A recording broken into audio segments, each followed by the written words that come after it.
السلام عليكم ورحمة الله وبركاته. أهلا ومرحبا بكم في حلقة جديدة من حلقات الرعاية الصيدلانية.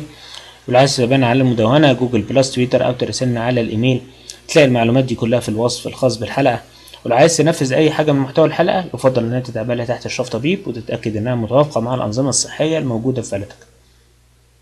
حلقتنا النهاردة جت استجابة لاستفسار اتبعت لنا على موقع ask.fm/دكتور أبو نور، والموقع بيتيح لك إن أنت تسألني أسئلة بدون معرفة هويتك، وهتلاقي الرابط بتاعه موجود في الوصف الخاص بالحلقة.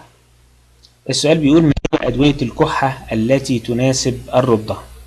طبعا الأطفال بيبقى في معاهم حذر شوية في التعامل، وخصوصا بما يتعلق بالأمراض، عشان بيبقى زي ما احنا عارفين الأطفال بيبقوا حساسين قوي لأي حاجة جديدة بتطرأ عليهم.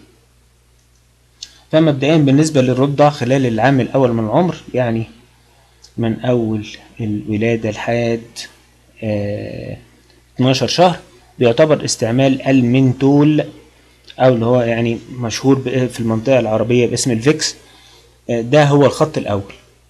والكلية الأمريكية لأطباء الصدر بتوصي الأمهات بفرك المنتول على صدر الطفل.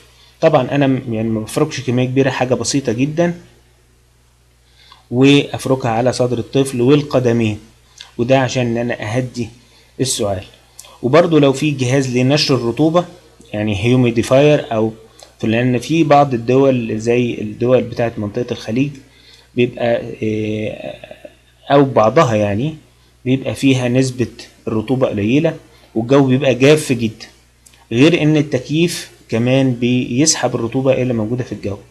فده معناه إن بيبقى الجو جاف، وبيبقى ده بالنسبة للرئة اللي هي المفروض تبقى مترطبة شوية بيحصل لها تهيج وتحصل الكحة. ففي أجهزة ممكن بتبقى موجودة اللي هي أجهزة نشر الرطوبة، وده ممكن إن أنا أحطه في غرفة الطفل الرضيع.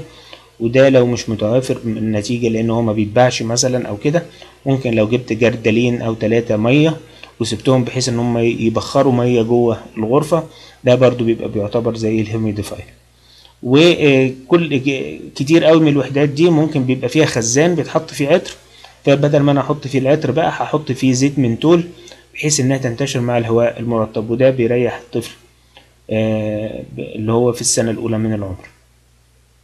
طبعا الطفل اللي احنا جايبينه هنا ده مش يعني هو أكبر من سنة بكتير شوية، بس يعني ده نظرا ان احنا ملقناش صورة للطفل عنده سنة، فمعلش اعذرونا يعني.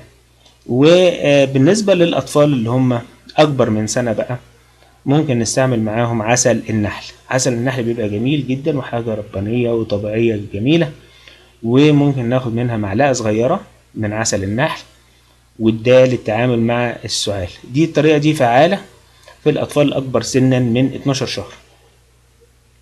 طبعا أنا عندي من 12 شهر لحد ممكن لحد 6 سنين أدي العسل النحل، بيبقى جميل جدا وبيدي نتيجة كويسة واحتياطيا. وممكن على فكرة استخدمه للأطفال أقل من سنة، لكن احتياطيا لحدوث بعض حالات الحساسية النادرة، فلا يفضل إعطاء عسل النحل للأطفال أقل من سنة. طبعا من بعد 6 سنين بقى بتتفتح قدامي الاختيارات بالنسبة للأدوية، واحنا عاملين حلقة بس في قائمة تشغيل تانية اللي هي الأدوية اللا وصفية، عاملين فيها جزء لأدوية الكحة بالنسبة للكبار وللأطفال. فممكن انت بقى تراجع الحلقة.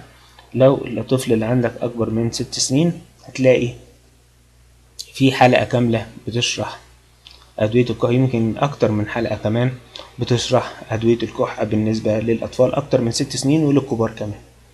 وبكده يبقى خلصت حلقتنا النهاردة، وأرجو أن الإجابة تكون وافية على قد السؤال، وأستودعكم الله، والسلام عليكم ورحمة الله وبركاته.